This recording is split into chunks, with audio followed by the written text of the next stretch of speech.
Echando la grabación. Y hoy día estaríamos compartiendo, hermano, aunque usted no lo crea, el estudio número 44. Esto es increíble. Un libro que es el Evangelio de Marcos, que tiene 16 capítulos, y nosotros vamos al estudio 44. Y vamos a compartir la pantalla para ver lo que nos compete hoy día de este estudio, que espero que sea una bendición, como siempre. Y en el Señor, como digo, espero compartir la pantalla con ustedes y que Dios nos esté bendiciendo. Un momento, mi hermano, nos esté bendiciendo con su palabra. Ahí. Déjenme ver si ya. Para no se nos vaya a cortar la transmisión con la falta de batería. Entonces voy a compartir en pantalla con ustedes. Entonces el Ministerio Bethesda de allá de Estados Unidos, del pastor Radiel, del cual soy parte, y siendo el Ministerio Bethesda de Viña del Mar. Entonces, el Evangelio de Marcos, el estación del Evangelio de Marcos, llevamos el estudio número 44. Siempre me preocupa a mí de que esto no sea tomado como un capítulo, el capítulo para la gente que no conoce la Biblia. Este es el Evangelio de Marcos. Su autor es desconocido. Su autor se le atribuye a Marcos, pero no sabemos exactamente si es de Marcos. Nada, como decimos, lo hemos dicho varias veces, sobre desde el bautismo de Jesús hasta su resurrección.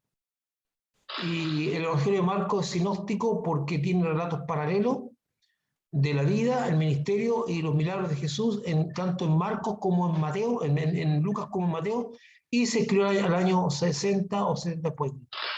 Veamos un poquito lo que dice la palabra. Dice, entonces Jesús, a ver, quiero ponerlo en contexto, voy a poner en contexto esta situación. Para mí es muy importante poner en contexto esta situación porque a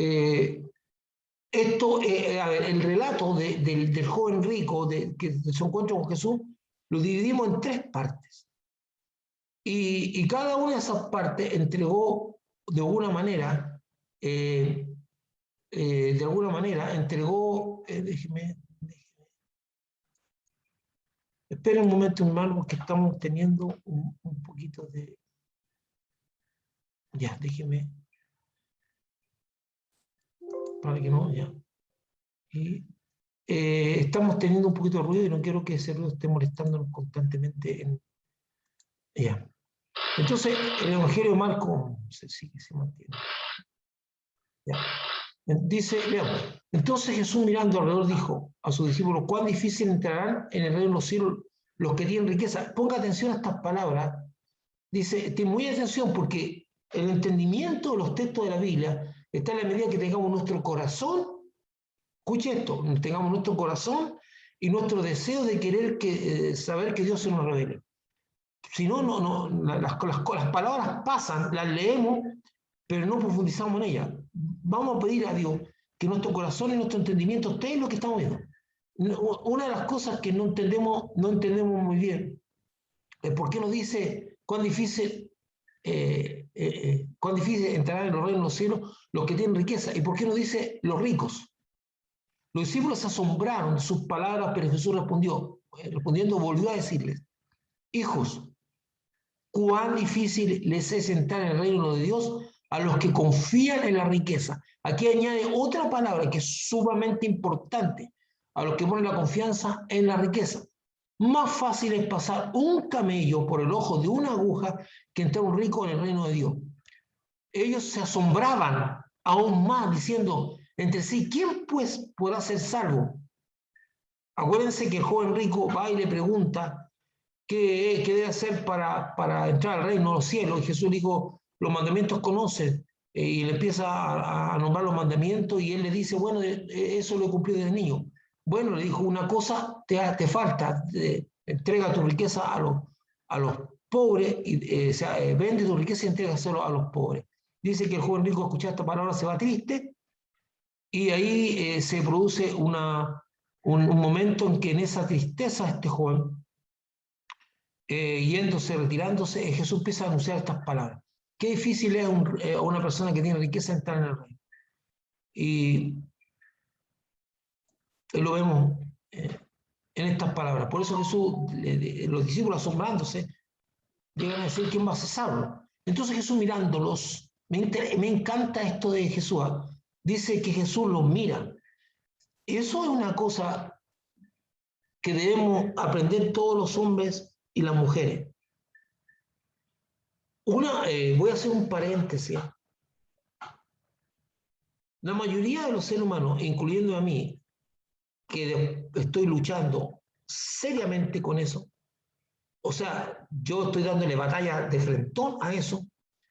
El pastor Ruiz dice que la mayoría de los seres humanos, sobre todo lo está hablando de los esposos, dice una de las cosas del éxito de un matrimonio, del éxito que no practicamos, pero del éxito, es que cuando tu esposa te dirige la palabra, tú paras lo que estás haciendo y te das vuelta a mirarla y a ponerle atención. Para que ella sepa que tú estás interesado en lo que va a decir. Y eso debe ser para cualquier ser humano. Y Jesús tenía la práctica de esa buena costumbre. Nosotros generalmente nos están hablando y seguimos en lo nuestro y conversamos, haciendo algo y conversamos. Realmente es una práctica detestable que tenemos la mayoría de nosotros y que tenemos que dejarla. Y Jesús tenía esa bendita práctica de mirar a las personas mientras les hablaba. Y aquí dice, porque podía haber dicho, Jesús les dijo, y agrega esa palabra. Por eso nosotros tenemos que aprender del maestro, y cada palabra, cada coma, cada dicho que está en la Biblia pretende enseñarnos algo. Cada cosa que está en la Biblia pretende mostrarnos algo. Y si la Biblia se tomó y si los escritores se tomaron la tranquilidad de poner que entonces Jesús, mirándolos, dijo, o sea, se dirigió a ellos y les prestó atención. Para los hombres es imposible, mas para Dios no, porque todas las cosas son posibles para Dios. La Biblia usa estos dos términos. Algunas veces dice nada es imposible para Dios o usa todo es posible para Dios. Aquí usó todo es posible para Dios. Entonces Pedro comenzó a decirle, he aquí, nosotros lo hemos dejado todo y te hemos seguido. Ponga atención a eso, porque de alguna manera Pedro está usando su condición de discípulo y de seguidor de Cristo como un mérito. Le está hablando a Dios como si fuera un mérito. Y vamos a ver bien esto.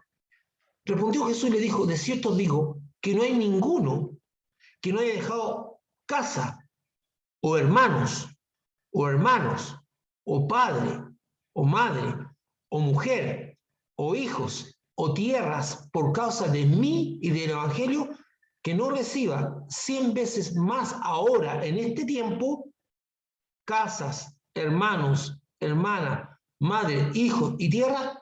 Y aquí hay una clave súper importante que bueno, con persecuciones. En este siglo venidero y en el siglo venidero la vida eterna. Pero muchos primeros serán postreros y los primeros y los postreros primeros. Vamos a leer, ahora a desgranar el choclo. Una vez que el joven rico se ha marchado, Jesucristo explica a sus discípulos la situación que afecta al joven rico y cómo los discípulos solidarizan con él. Es impresionante porque vamos a ver por qué solidarizan con él frente a la explicación que da Jesucristo de la lucha, de la tentación, de la preservación de la riqueza y el deseo de ser parte del reino. Hay una lucha entre la preservación de la riqueza y el deseo de ser parte del reino. Y cómo personas como el joven rico prefieren la riqueza. Esto es una locura, pero lo vemos todo el tiempo. Lo vemos a la gente que llega a la iglesia y que nunca más asiste. Y no todas las personas dejan de asistir porque el ambiente era malo, porque le pareció mal, porque sencillamente la palabra no les agradó. O porque la palabra les fue dura, o porque la palabra les fue complicada. Y nosotros muchas veces no entendemos los misterios de Dios porque andamos por nuestra cuenta. Siempre andamos buscando soluciones humanas a las cosas que son divinas. Siempre creemos, aunque sí debemos preocuparnos, porque la Biblia nos dice que debemos atender bien a las personas y no hacer discriminación cuando llegan al templo y todo eso, y debemos ser amables. Y eso debe ser, o sea, no es que debemos ser amables, hermano. Es que en el carácter del hombre cristiano siempre tiene que estar la deferencia, ya sea que esté atendiendo a una persona que está en el templo o estando en otro lugar. También debería ser la misma actitud en su lugar de trabajo, en su casa. El ser hijo de Dios, el ser un creyente, trabaja el carácter. Y ahí está por qué nosotros debemos alcanzar el carácter de Cristo, porque el carácter de Cristo está reflejado en lo que es el fruto del Espíritu.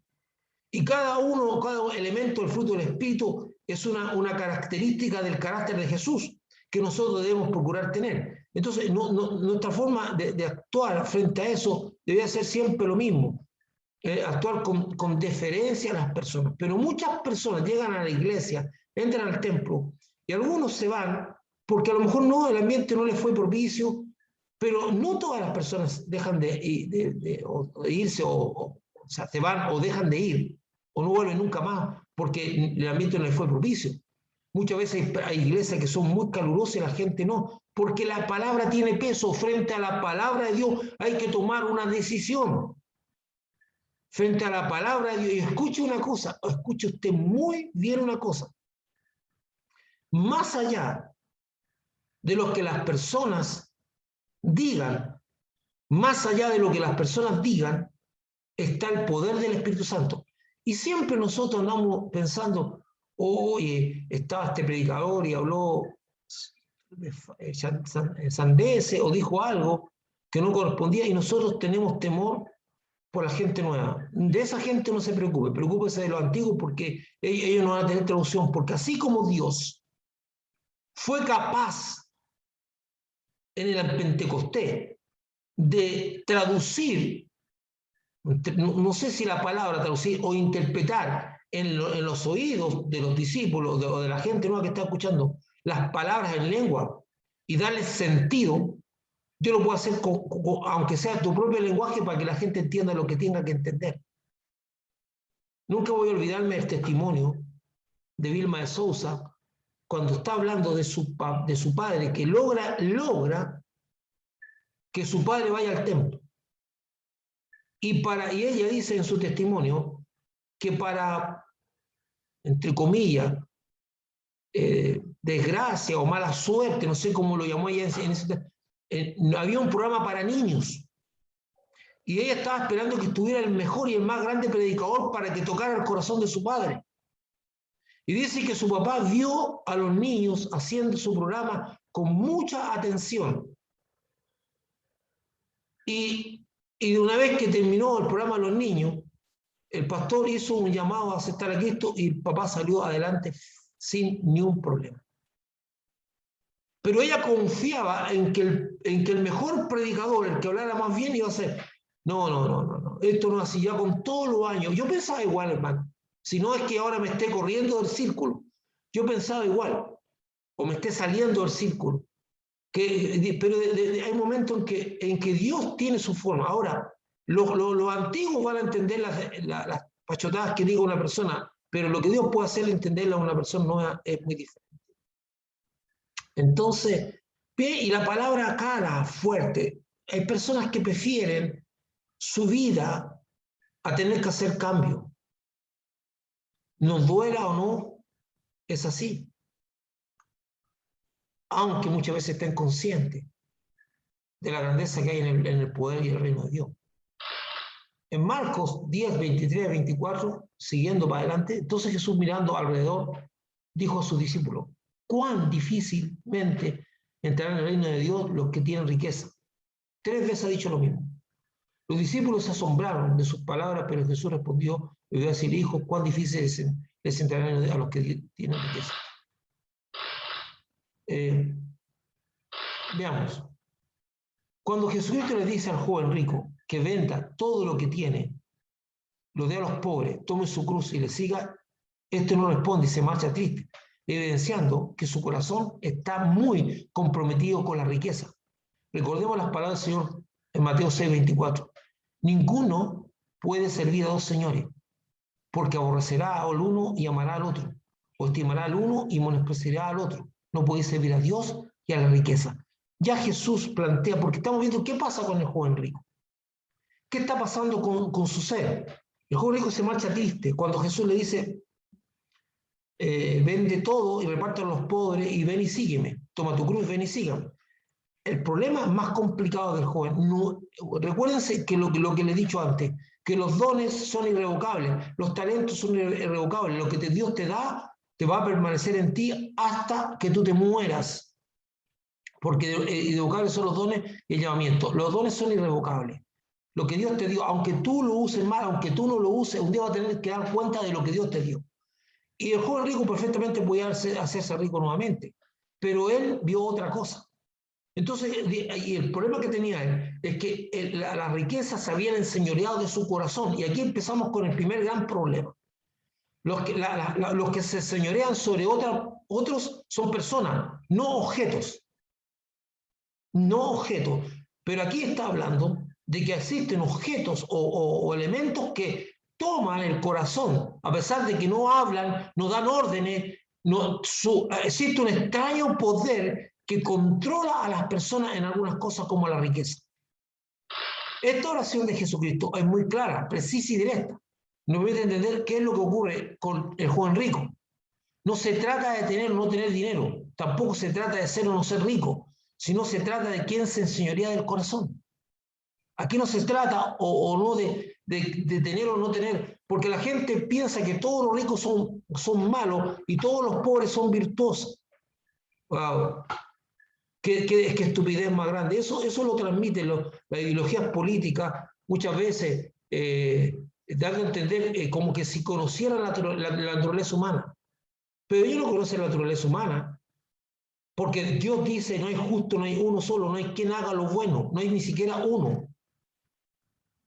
Y nosotros le creemos a Dios. Entonces hay personas que creen que todos los ricos son malos y se van a ir al infierno, y todos los pobres son virtuosos y se van a ir al cielo.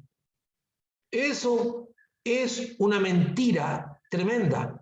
La comunión con Dios pasa por aceptar a Cristo y recibirlo en el corazón. No pasa por tener o no tener dinero. Un pobre que no quiera nunca encontrar a Cristo va a camino al infierno. Como un rico que no quiera recibir a Cristo va a camino al infierno. Porque el pasaporte de entrada al cielo es Jesucristo. Y las personas no son virtuosas por condición social o económica. No, eso no hace la virtud. De hecho, realmente hay gente muy pobre que es muy virtuosa, como también hay gente rica que también es virtuosa. ¿Verdad? Entonces, aquí hay un problema. El problema es cuando la riqueza toma el control del corazón de las personas y se está accionando. Entonces, vamos a ver un poco más. Ni los bienes ni el dinero son una persona, no son personas, pero ejercen una atracción sobre algunas personas de tal manera que la posesión como la preservación de esto les demanda una atención y una dedicación tal que sus decisiones y su vida es controlada en función de cumplir los propósitos, poseer y preservar. Entonces, el problema que tienen estas personas es que gastan su tiempo en poseer y preservar. La Biblia las cosas que dice contra los ricos es cuando son injustos, cuando son perversos, cuando usan su riqueza, cuando explotan a los pobres. Ya lo vimos en Santiago, está claramente eso. Pero dice raíz de todos los males es el amor al dinero. También dice la Biblia que el que quiere hacerse rico caerá en lazo. El que quiere ser rico caerá en lazo. ¿Y qué es lo que es el lazo? ¿Y quién establece los lazos? El diablo. Hay espíritus que controlan esa área. Cuando yo entrego mi visión o mi vida a la ambición, a buscar el poseer y preservar la riqueza, voy a dedicarle tiempo. Y es por eso interesante, porque hay personas que por talento, por virtud, porque son hábiles para los negocios, o sencillamente también porque son sinvergüenza, que abusan de otras personas y obtienen las cosas por un camino malo, que sabemos cuál es el destino de esas personas. Pero también hay personas que son virtuosas, hacen buenos negocios y se hacen ricos, sin mayores esfuerzos, como el resto de los ciudadanos. Pero sin embargo hay algunos que quieren hacerse ricos pero no tienen las virtudes necesarias. Entonces, cuando tienen que trabajar, cuando tienen que dormir, trabajan porque quieren hacerse ricos. Cuando tienen que estar con su familia, trabajan porque quieren hacerse ricos. Cuando tienen que dormir, trabajan porque quieren hacerse ricos. Entonces su vida se esclaviza en función de tener riqueza y preservarla. Entonces no hay tiempo para nada más. Menos va a haber tiempo para Dios. Quiero hacer un pequeño alcance en esto. Usted puede pensar en su corazón, bueno, ese no es mi problema, porque yo no soy rico. O no me interesa ser rico. Usted puede decir, ese no es mi problema, pero Jesús está hablando más allá de la riqueza. Mire, dice, ninguno puede servir a dos señores, porque o aborrecerá al uno o amará al otro, o estimará al uno o menospreciará al otro. No puede servir a Dios y a la riqueza. Esto es un ejemplo claro, pero antes de decir eso, dice a dos señores. Hay personas que no tienen problemas con la riqueza, porque no las tienen o porque no quieren alcanzarla. Están satisfechos con lo que tienen, pero tienen otros señores gobernando su corazón, que son tan fuertes como la riqueza. Algunas veces son unas personas, algunas veces incluso hay personas que viven y prácticamente es adrenalínico para ellos vivir en función de las preocupaciones. No descansan. Toda su mente está metida en los problemas que tienen. Y prácticamente su vida son señores de sí mismos, porque saben que no pueden resolver las cosas y no quieren entregárselo a Dios. Entonces hay poco tiempo para dedicarle a Dios porque todo el tiempo está para dedicarle a la contingencia vigente. O sea, no tienen problema con la riqueza, pero tienen problema con enfrentar el mundo. Y su vida es totalmente humana. No hay nada espiritual. El Señor que gobierna su mente y su corazón son las preocupaciones permanentes. Entonces eso no puede ser. Porque o sea, yo no puedo decir, usted no tiene que preocuparse, no, porque la preocupación es algo que le viene instantáneamente. Pero usted tiene que tener tiempo para descansar en Dios también. Usted tiene que confiar en Dios. ¿Sabe cuál es el límite? ¿Sabe cuál es el límite de sus capacidades? Es cuando usted ya no puede hacer nada más. Usted ya hizo todo lo que tenía que hacer, porque su obligación primaria es hacer todo lo que tiene que hacer. Pero cuando usted se da cuenta de que ya que lo que usted haga no está dando resultados y no va a dar resultados, usted necesariamente tiene que descansar en Dios y creerle a Dios. Cada vez que usted interviene para corregir la cosa a su manera, inmediatamente lleva a la intervención de Dios a punto cero y Dios tiene que empezar de nuevo. Le vuelvo a insistir, cada vez que usted interviene para corregir la cosa, lleva la intervención de Dios a punto cero y Dios tiene que empezar de nuevo si usted se lo permite. Porque la impaciencia reina en nuestros corazones. Mire, hermano, aunque la fe debe reinar en el corazón de usted y creer en aquel en cual usted confió. Y la Biblia le ha dado muchos ejemplos. Hay momentos en que el Señor responde rápido porque el proceso de respuesta en función de lo que usted le está pidiendo es corto. Pero hay momentos en que Dios trabaja con su vida en una respuesta. Entonces, si usted no entendió lo que Dios hizo con Abraham para darle un hijo, donde Abraham pasó por varios errores. Primero, que uno de los errores por los cuales pasó Abraham es haber aceptado que su mujer lo hiciera acostarse con su sierva, y él, aunque no quería en un principio, lo aceptó, y no le preguntó a Dios, porque eso es lo que tenemos nosotros, vivimos una vida siempre de repente pegada a Dios, pero en algunas decisiones no le preguntamos a Dios. Y esa fue una de las decisiones que Abraham no le preguntó a Dios, qué pensaba de ello, sino que lo hizo. Entonces, él pasó por esa prueba porque el tiempo pasaba, el tiempo continuaba y no había una respuesta de Dios. Los años pasaban y la naturaleza dice que a medida pasan los años, el ser humano envejece, la mujer envejece, la mujer deja de ovular y el hombre deja de tener fuerza en su semilla a un punto tal que se hace casi imposible la gestación de vida. Y eso algunas veces nosotros sabemos que se declara hombre infértil con no sé cuántos millones de espermios, pero que no son suficientes para la fertilidad. Y uno se queda asombrado, estaba hablando de millones, no, tiene que haber de tantos millones para arriba. Y uno queda sorprendido. Bueno, frente a esa incapacidad de la cual Sara, en el momento en que se ríe de los ángeles, declara abiertamente cómo ella ve la situación, la ve completamente imposible porque ella ya no está en la condición de una mujer que está ovulando. Entonces, ¿de dónde va a nacer un hijo? Está tan consciente de eso que se ríe. Entonces la paciencia de Abraham y la fe de Abraham llegó a un punto culmine porque las puertas se ven completamente cerradas. No hay forma de que haya una posibilidad de que la promesa de Dios se cumpla. Sin embargo, a través de los ángeles, Dios dice, en un año más esto se cumplirá. Y así fue. Así ocurrió, así es lo que pasó. Entonces, yo quiero que usted entienda, mi hermano, que usted tiene que aunque Dios, la respuesta a Dios se haga un poquito tardía, si usted ya hizo lo que tenía que hacer y ya está imposible de que usted pueda seguir resolviendo el problema, usted debe necesariamente en confiar en Dios y y aprender de lo que pasó con Abraham. Entonces dice, ¿qué piensa Dios de lo que debemos poseer y preservar? ¿Qué es lo que Dios piensa de lo que sí debemos poseer y preservar? En Mateo 6, 19 al 21 nos muestra claramente en qué debemos invertir nuestro esfuerzo para hacer tesoro en este mundo.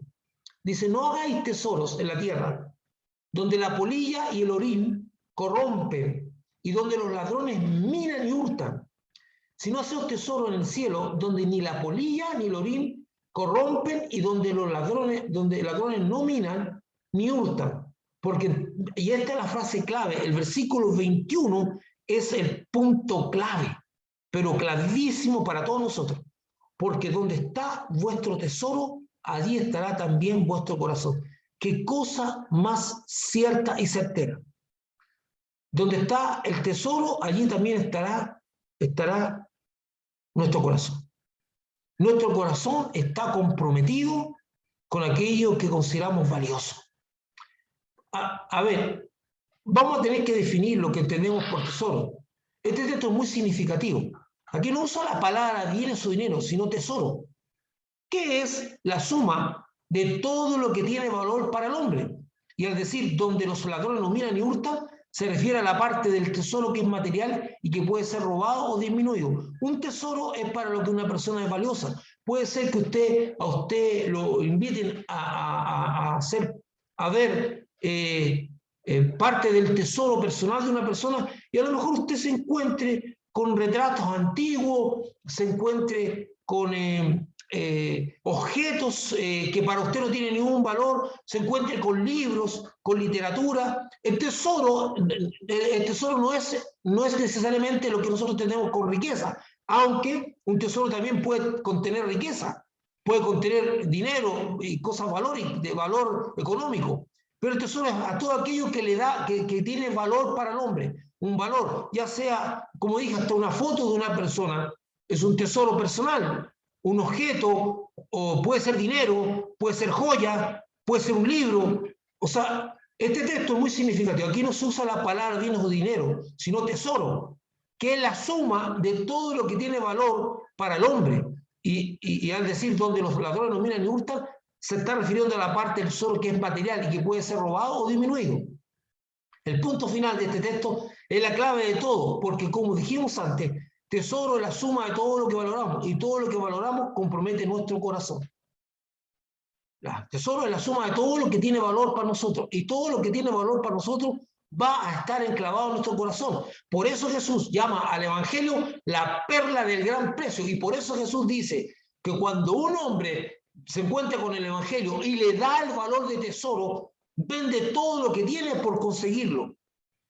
El tesoro más grande que Jesús habla es del tesoro del Evangelio. Y el Evangelio debería ser lo que más grande que atesoramos, pero no todos lo ven así. Y hay personas que que muchas veces las riquezas que ocupan un lugar en nuestro corazón interrumpen nuestra búsqueda de Dios, porque tienen agarrado nuestro corazón, y eso es súper significativo. La pregunta es, ¿qué tiene tomado su corazón? Una buena pregunta que debemos hacernos es, ¿cómo podemos hacer tesoro en el cielo? ¿Cómo podemos entonces hacer tesoro en el cielo? Porque Jesús dice, porque donde está vuestro tesoro, allí también estará vuestro corazón.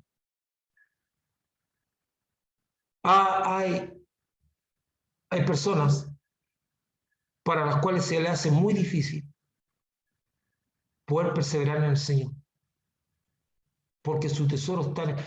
Mire, voy a ser muy complejo en esto. Hay personas que van a la iglesia a escuchar mensajes, hay personas que participan en actividades, algunas personas tienen hasta ministerio, pero su corazón está muy lejos de Dios. Hace la rutina de cumplir con todo porque su familia lo hace, o porque hay una tradición familiar, o porque es bien mirado hacerlo para su entorno, pero su corazón está lejos. Y de hecho, están demasiado comprometidos con este mundo o con las cosas de este mundo, y el tesoro que hay en su corazón no tiene nada que ver con el Señor. El Señor siempre es el acompañante, es la añadidura. Porque dice buscar primeramente el reino de Dios y su perfecta justicia, y las demás cosas os serán añadidas.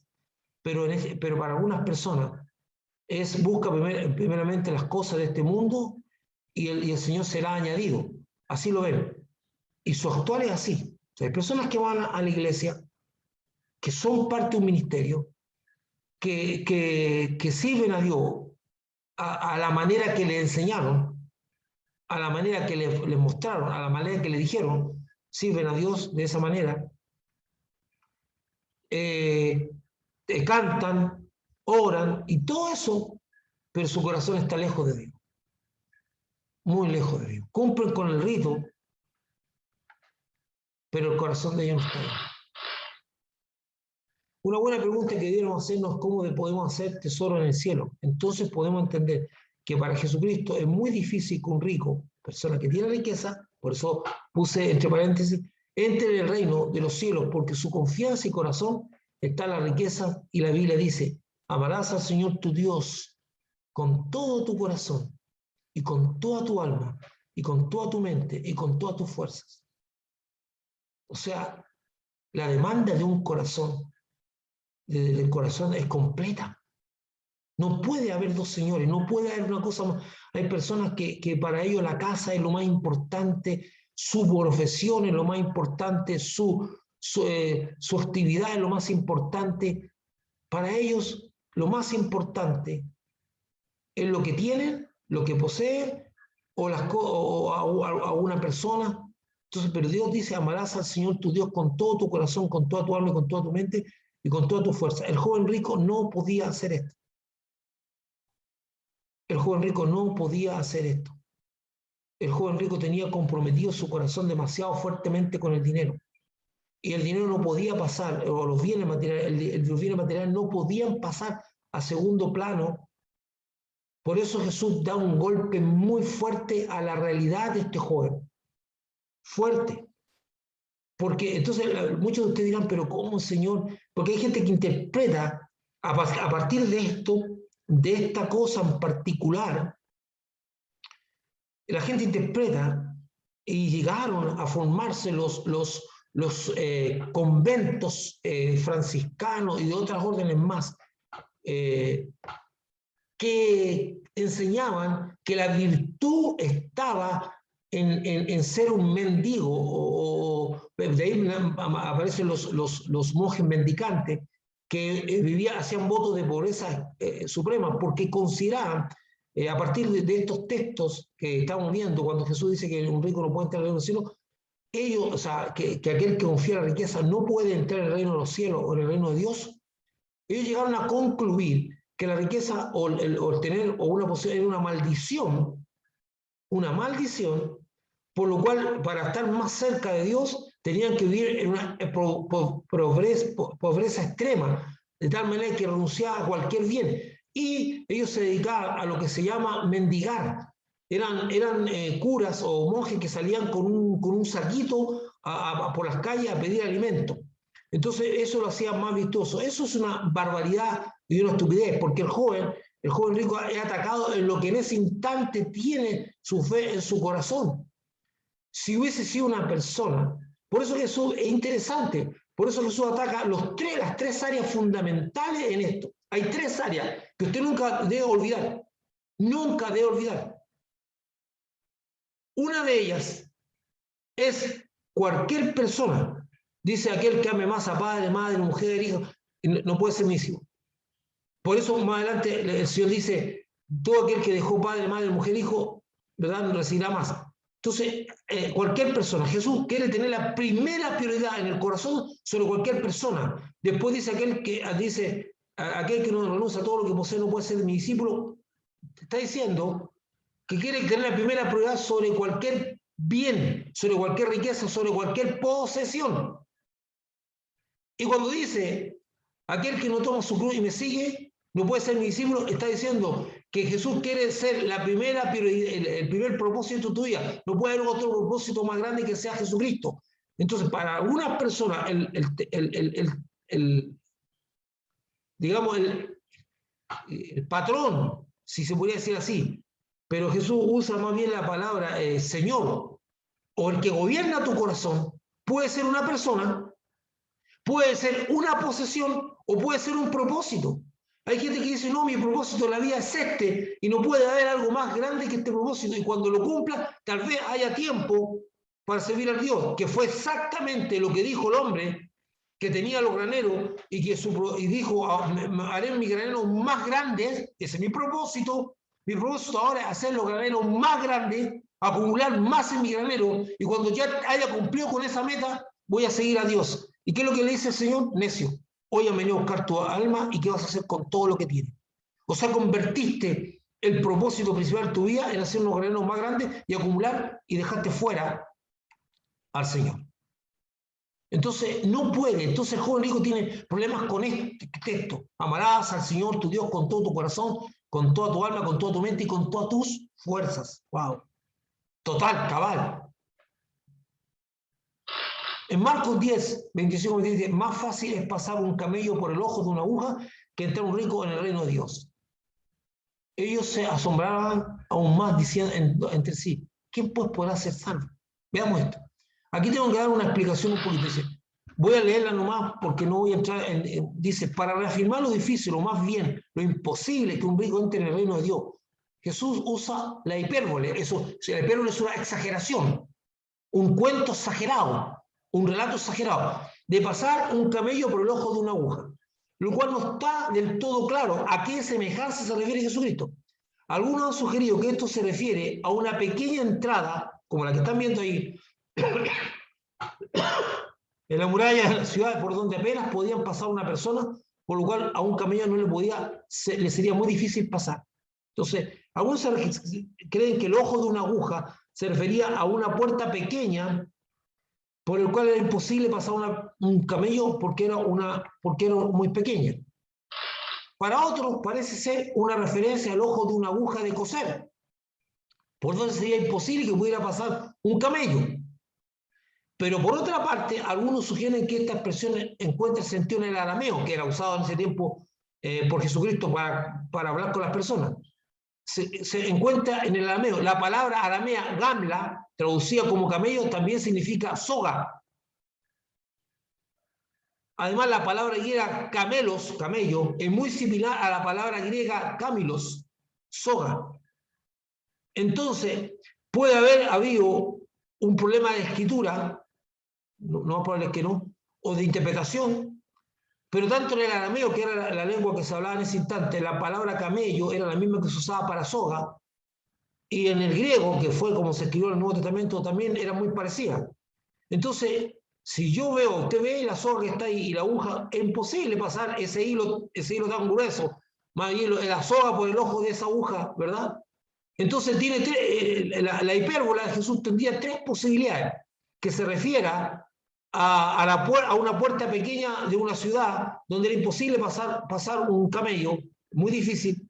La otra posibilidad es que se refiera literalmente a una aguja de coser, o también la posibilidad de que el camello pasara por ese hoyito de una aguja, que es como raro, porque podía haber dicho un niño por una aguja, o un bebé por una aguja, o un perro por una aguja, o sea, animal que tú pongas en ese orificio no entra.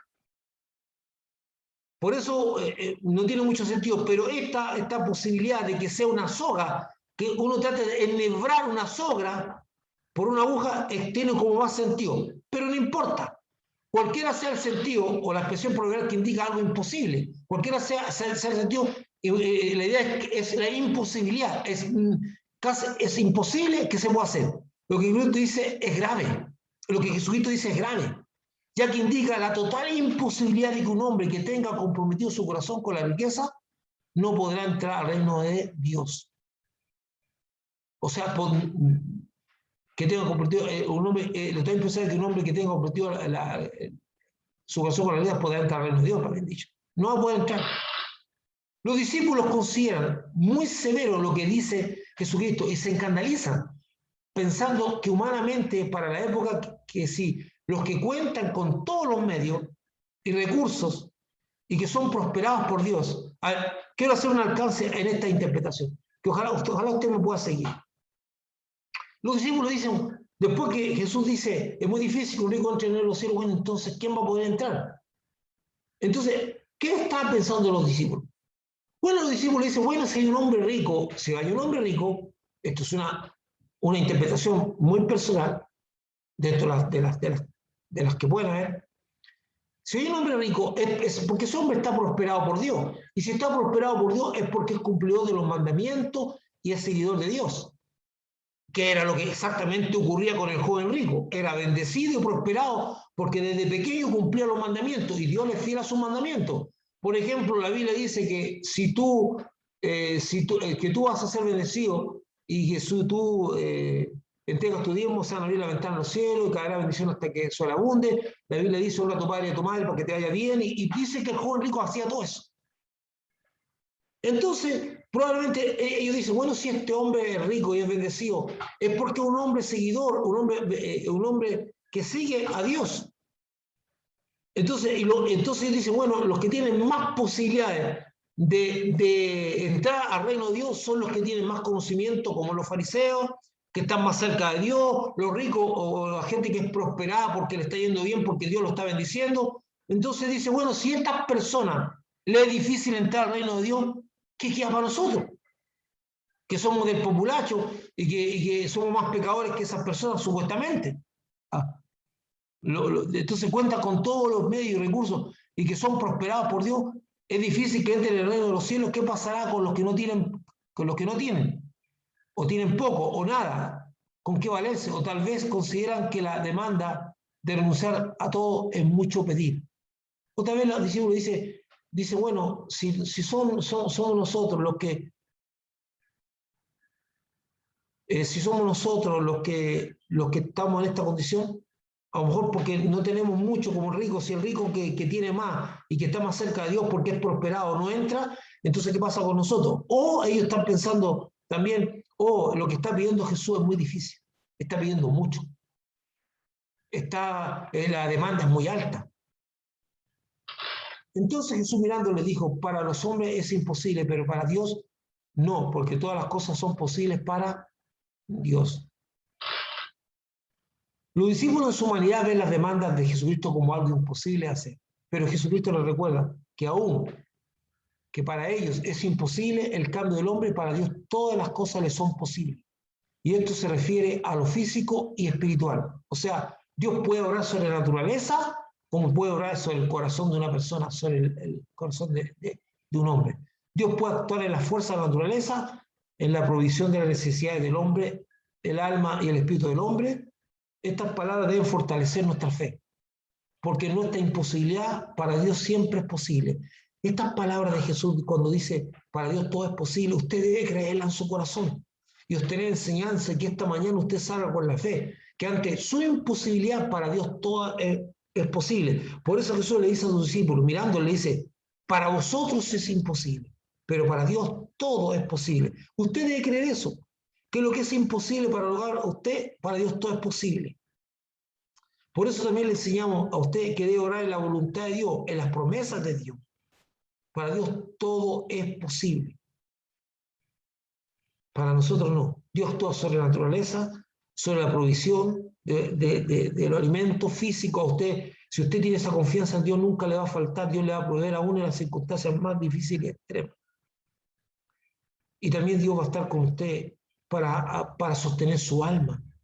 Cuando todo se venga abajo, cuando el mundo entero entre en una depresión colectiva, cuando el negativismo por el futuro de la humanidad y del mundo se venga abajo, Dios lo va a sostener a usted, porque esas cosas son contagiosas. Cuando todo el mundo es negativo, cuando todo el mundo ve un desastre y cuando hay gente que le encanta promover desastre, eso contagia el corazón de las personas, o si no, recuérdese usted lo que pasó en el año 2012, cuando se empezó a hacer correr el rumor de que el 2012 se terminaba el mundo, vino un pánico colectivo en los no creyentes. Y algunas veces también contagió a aquellos de una fe media tibia que también creyeron que el fin del mundo se venía el año 2012 por un antiguo calendario maya, y gente empezó a entrar en una psicosis a tal punto que algunos pensaban que iba a venir un desastre natural y empezaron a juntar alimentos y a meterlo bajo tierra. Han pasado exactamente 9 años y los que acumularon alimentos ya deben estar recontra vencidos. O sea, lo que les quiero decir es que aquí, cuando estamos en esa condición, y esa condición alguna vez nos afecta, porque cuando usted es un creyente y escucha tanta negatividad, y escucha tanta cosa horrible, y un destino de la humanidad tan terrible, y usted se contagia con eso y deja de poner su mirada en Dios, y deja de entender que Dios tiene el control de todas las cosas y que para Dios todo es posible, entonces usted ya perdió el fondo. Esto debe alentar nuestra fe. Lo que es imposible para usted es posible para Dios.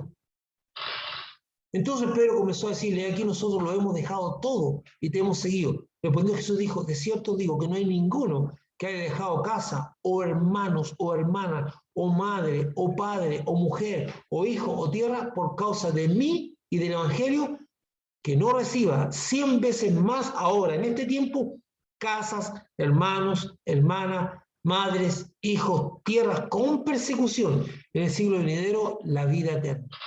En respuesta a las palabras de Jesucristo, Pedro responde que ellos lo han dejado todo por seguirle, dando a entender que si están comprometidos de corazón, que sí están comprometidos de corazón con Jesucristo y su ministerio.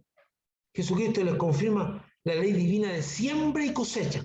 Cuando Jesús dice, nadie va a quedar sin recompensa, eso que está diciendo Jesús es la ley de siembra y cosecha. Lo que está diciendo Jesús ahí, dice Jesús, respondió Jesús y dijo, de cierto os digo que no hay ninguno que haya dejado casa, o hermano, o hermana, o madre, o padre, o mujer, o hijo, o tierra por causa de mí y del Evangelio, que no reciba 100 veces más ahora en este siglo, o en este tiempo. Entonces, ¿qué está diciendo? Que es el cumplimiento de la ley de Dios, de la siembra y la cosecha. Tú sembraste, vas a recibir de vuelta lo que sembraste. Entonces, Jesucristo les confirma la ley divina de la siembra y cosecha, y que lo que hayan dejado tanto en lo sentimental, padre, madre, mujer, hijos, todo en lo sentimental como en lo material, por seguirlo a Él. Ahora, viene, ¿verdad? Casas, como dice Dios, como dice Jesús, que es Dios también, por seguirlo a Él, dice, van a recibir en retribución en lo material y en lo sentimental. Y que por seguirlo a él y al Evangelio le será compensado. Escuche esto, 100 veces más en esta vida, y en la venidera será la vida eterna. Eso lo dice Dios. Una vez más, la transparencia y honestidad de Jesucristo es admirable, ya que dice claramente que estas compensaciones estarán acompañadas de persecuciones. En estos tiempos donde las autoridades que buscan el apoyo de sus seguidores solo le hablan de los beneficios de seguirlo, pero no le hablan del costo que involucra, esta honestidad se hace urgentemente necesaria, ya que la frustración de las personas está llevando a que se desahoguen en actos de violencia crecientes. Usted sabe que los políticos y la gente así promete cosas que en la realidad no siempre pueden cumplir porque no están los dineros y los recursos necesarios para cumplirlas. Jesús es el extremo de la transparencia.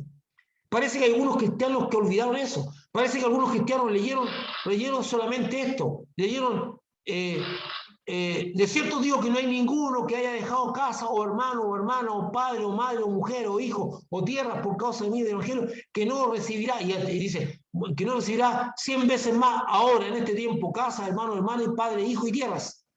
Pero parece que ahí no se queda. Parece que no leen que viene acompañado de una honestidad brutal. Brutal. Esto vendrá con persecuciones. Bendito sea el Señor nuestro Dios que nunca nos ha engañado, que nunca nos ha mentido y que nunca nos ha vendido la pomada. Que así como hay grandes beneficios, que así como tenemos asegurada la vida eterna por haberla recibido a Él, así que la muerte no debe ser un problema para nosotros, que también nos prometió la provisión y que también nos prometió su amor, dice que estará con nosotros hasta el fin del mundo. También no nos mintió al decirnos que las cosas vendrían acompañadas de persecución. Y muchas veces dice, en el mundo tendrá aflicción, pero confía que venció al mundo.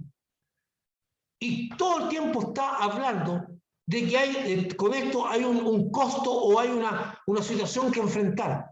Y en medio de todo este panorama, que parece de mucha recompensa, viene una honestidad salvaje, como digo yo, brutal de Jesús, cuando dice, con persecución. En respuesta a esta palabra, Jesucristo responde que ellos lo han dejado todo por seguir, dando a entender que sí están comprometidos. Bueno, eso lo leímos, ¿verdad? Una vez más, la transparencia y honestidad de lo que está de Jesús es admirable, ya que dice claramente que estas compensaciones estarán acompañadas de persecuciones.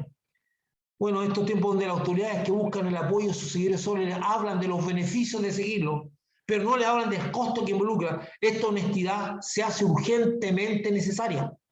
Porque esto está frustrando a las personas que creían que íbamos a tener cosas, y como no ha ocurrido eso, han tenido reacciones de desahogo con actos de extrema violencia, porque están frustradas, porque le han mentido y le han engañado. Jesús es el ejemplo más grande de honestidad.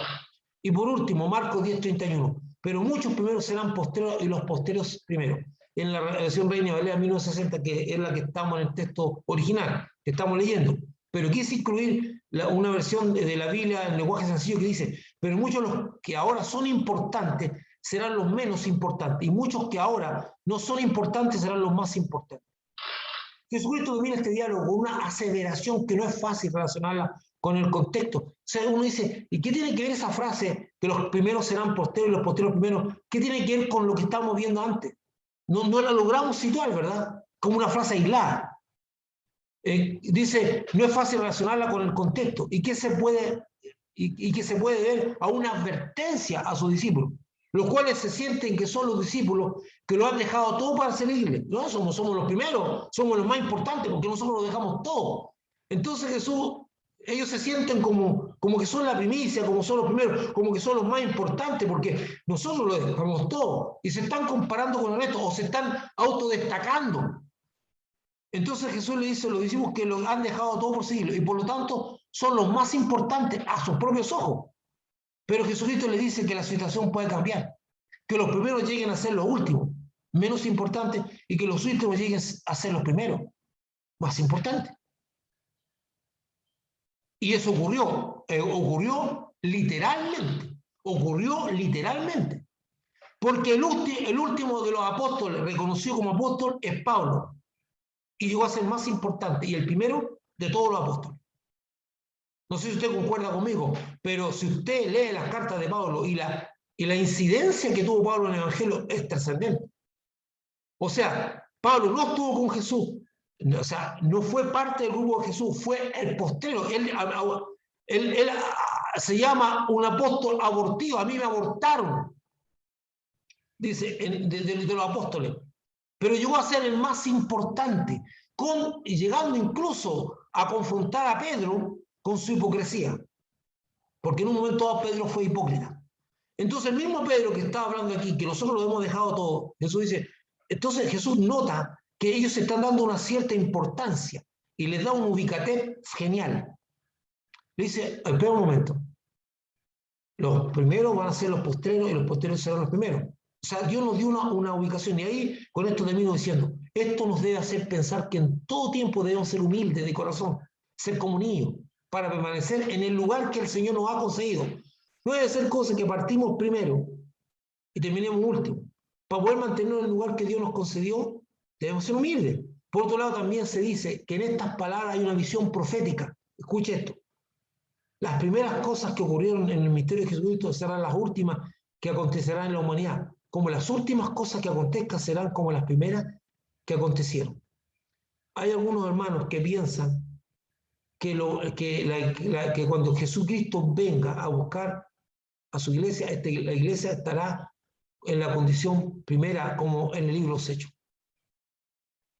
Con todo su potencial, con todo. Por lo tanto, las primeras cosas que ocurrieron en ese tiempo serán las últimas que ocurrirán antes que venga Jesús. Y las últimas que ocurrirán van a ser semejantes a las primeras cosas. Así que si se espera un avivamiento fuerte, sí, probablemente tengamos un gran avivamiento con mucha muerte, con mucha persecución, pero con la palabra de Dios entrando firme, y en ese tiempo será el tiempo de la venida del Señor. ¿Verdad? Porque muchos interpretan eso como que las primeras cosas van a ser. Hermanos, con esto, este estudio de día ha sido un poquito largo y les pido perdón por eso, pero no quería dejar de hacerle llegar la profundidad de este contenido y desmenuzar, como decimos el choclo, lo más